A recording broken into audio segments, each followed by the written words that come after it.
السلام عليكم ورحمة الله وبركاته. أهلا وسهلا بحضراتكم. حلقتنا فيها كل الأحداث اللي تخص الكرة المصرية والعالمية. قبل ما نبدأ حط لايك للفيديو واعمل اشتراك في القناة لو لسه مش مشترك علشان يجيلك كل جديد. أخبار الأهلي. كولر يؤكد للاعبي الأهلي على ضرورة استغلال أنصاف الفرص وخصوصا التي ستتاح لهم في بداية المباراة اليوم لإحراز هدف مبكر يربك المنافس ويجعله يندفع للأمام ويترك المساحات في خط الظهر. مارسيل كولر يمنح تعليمات لحسين الشحات وبيرسي تاو ويطالبهم بضرورة العودة لتقديم الواجب الدفاعي في مواجهة الليلة، ويحذرهم من الرعونة أمام مرمى الخصم مثلما فعلوا في مواجهة الذهاب وتفننوا في إضاعة الفرص. بي ان سبورتس القطرية تعين علي محمد علي معلقا على مباراة الأهلي وميديام الغاني المقرر إقامتها في 6 من مساء اليوم. الكابتن محمود الخطيب يطمئن من خالد بيبو على أحوال الفريق هاتفيا ويؤكد له على ضرورة توصيل رسالة للاعبين بأن الظروف التي وضعوا فيها أول أمس لابد أن تكون دافع وحافز لهم لتحقيق الفوز، وأنه ينتظر عودتهم للقاهرة ب3 نقاط. وسام أبو علي يؤكد للجميع جاهزيته لقيادة هجوم الفريق أساسيا في مواجهة اليوم وينتظر إشارة مارسيل كولر. كولر يكلف معاونيه بتجهيز تقرير مفصل عن مواجهات بلدية المحلة الأخيرة لكي يستغل طول مدة رحلة العودة من كوماسي للقاهرة لدراسة الفريق الذي سيواجهه الأهلي يوم الثلاثاء المقبل. مارسيل كولر يخطط للاعتماد على عمر كمال عبد الواحد بشكل أساسي في مواجهة بلدية المحلة في الدوري لرغبته في إراحة محمد هاني قليلا في ظل سياسة التدوير التي سيعتمد عليها مع الثنائي. مصدر بالأهلي في تصريح صحفي: ما أثير في تونس عن وجود اتفاق لانضمام محمد علي بن رمضان بداية من الموسم القادم للأهلي غير صحيح ولا أساس له من الصحة. اللاعب معروض علينا فقط من قبل أحد وكلاء اللاعبين لكن لم يتخذ النادي أي خطوة للتعاقد معه. الأهلي يتوصل لاتفاق شبه نهائي مع الشناوي على تمديد تعاقده والأمر يصبح متوقف على توقيع العقود فقط. أحمد سليمان عضو مجلس إدارة نادي الزمالك يضرب بزيارة مجلس إدارة النادي الأهلي لناديه عرض الحائط ويحاول إثارة الجدل مجددا بين جماهير القطبين بالحديث عن عدم لعب الأهلي في الإسماعيلية وفتح الملف الذي دائما يتسبب في لغط كبير. جماهير الأهلي تطالب إيهاب الكومي عضو مجلس إدارة اتحاد الكرة بالتوقف عن الهجص والاهتمام بعمله في الجبلاية أفضل، وذلك بعد حديثه عن انتهاء علاقة عبد القادر بالأهلي ورحيله نهاية الموسم رغم فتح كولر صفحة جديدة مع اللاعب. سيد عبد الحفيظ يسخر من تصريحات ناصر ماهر عن وجود أساطير في نادي الزمالك بعكس الأندية المنافسة التي يتواجد فيها نجوم فقط، ويؤكد أن كلامه تافه ولا يستحق الرد.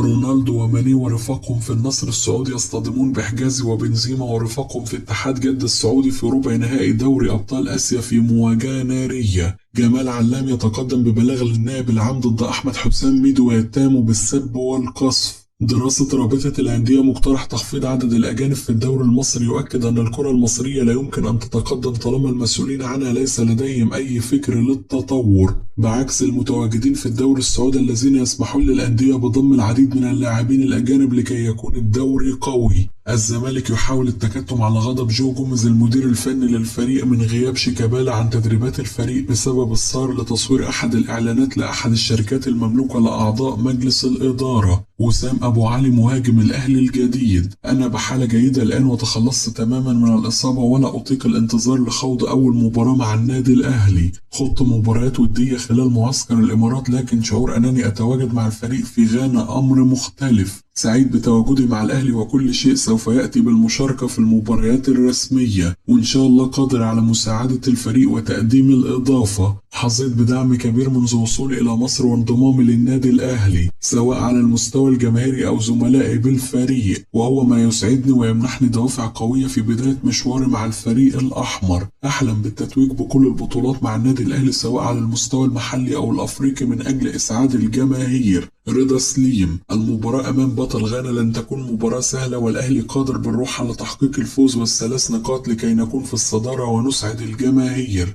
نحترم كل المنافسين ونعطي كل فريق حقه ونسعى للفوز في هذه المباراة. فريق شباب بلوزداد لم يكن فريق سهل وحققنا نقطة صعبة أمامه. واجهنا بعض الظروف في الأيام الماضية ولكن لن تؤثر علينا وفريق الأهلي سيكون في أعلى مستوى وسيسعى للفوز. أنا جاهز للمباراة وتحت أمر الجهاز الفني إذا كنت سأشارك أساسيا أو بديلا، وأتمنى أن أساعد الفريق وأقدم الإضافة المطلوبة. محمد بركات: ميديام فريق يجد صعوبة في الخروج بالكرة من الخلف وبناء الهجمات، ودفاع الفريق الغاني ليس جيد وغير منظم. الأهلي يحتاج بعض التركيز فقط من أجل الفوز بلقاء اليوم أمام ميدياما وحصد ال3 نقاط في المباراة. السويسري مارسيل كولر المدير الفني للفريق يعرف الفرق بين شباب بلوزداد وميدياما الغاني. بلوزداد فريق قوي ولديه لاعبين أصحاب مهارات، لذا كان السويسري يفضل الخروج بالتعادل، وأعتقد كولر سيغير فكرته في مباراة ميدياما وسيسعى للفوز في ظل الفوارق الفنية، لكن حصول ميدياما على 4 نقاط جعلهم يدخلون حسابات التأهل وستكون دوافعهم كبيرة في مباراة الأهلي، لذا المباراة صعبة رغم الفوارق الفنية. الأهلي في أمان في ظل تواجد مصطفى شوبير، ورأينا مستواه في المباراة الأخيرة.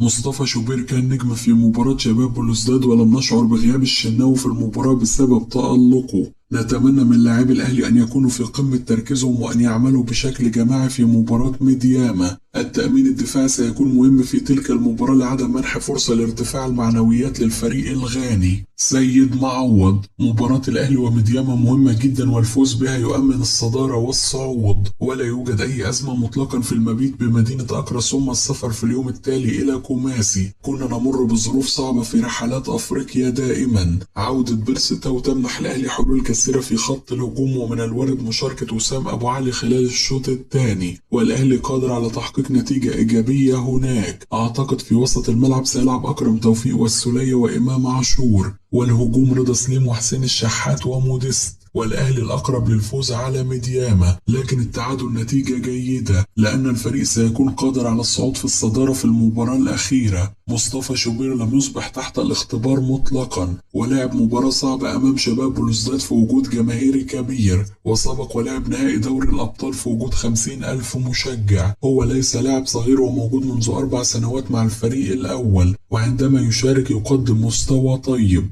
وأصبح الآن الحارس الأساسي. شريف عبد الفضيل: الأهلي أخطأ بسبب سفره إلى غانا، وكان من الأفضل السفر مبكرا قبل المباراة ب4 أيام على الأقل طالما الفريق غير مرتبط بأي مباريات محلية. ما حدث قبل المباراة من الوارد أن يؤثر على أداء لاعبي الأهلي في المباراة اليوم. الفريق معرض بشكل كبير للإجهاد وعدم الجاهزية الفنية، فلم يخوض تقريبا أي تدريبات بعد مباراة شباب بلوزداد سوى مرة أو مرتين، وحصل الفريق على راحة بعد مباراة شباب بلوزداد لمدة 48 ساعة. نتمنى ألا تحدث نتائج سلبية وأن نتلاشى حدوث ذلك مستقبلا ونتعلم الدرس. محمد عبد الجليل: سعيد باختيارات الأجهزة الفنية للمنتخبات الناشئين رغم وجود بعض التوازنات في الاختيارات. هناك مدربين واعدين تم اختيارهم من جانب اتحاد الكرة، منهم محمد إبراهيم وعلاء عبد وشريف عبد الفضيل. في كل جهاز فني لمنتخب الشباب يتواجد فيه عناصر من الخبرات، وأحمد الكاس وأسامة نبيه وأحمد فوزي وأمير عبد الحميد مع حسين عبد اللطيف وعبد الستار صبري، وكلها اختيارات موفقة من اتحاد الكرة، وأتمنى أن يركزوا في عملهم خلال الفترة القادمة. في أوقات سابقة كان هناك مجاملات كبيرة من جانب الجبلاية في الاختيارات. يجب أن تكون الاختيارات بحسب الكفاءات، حتى لو قام عضو مجلس إدارة بجلب صديق له فلابد أن يكون المعيار الأول هو الكفاءة. وأتمنى الابتعاد عن المجاملات في المنتخب تماما، وأن يتغير هذا الأمر، وأن يكون هناك رقابة واضحة على عمل هؤلاء المدربين في المرحلة القادمة لتفادي هذه النقطة تحديدا. هناك توازنات بالفعل في الاختيارات، لكن بعضهم مدربين جيدين، ولا بد أن تفرز منتخبات الناشئين لل3 مراحل السنية لاعبين مميزين من أجل مستقبل الكرة المصرية، وإلا ستعاني الكرة المصرية لسنوات عديدة.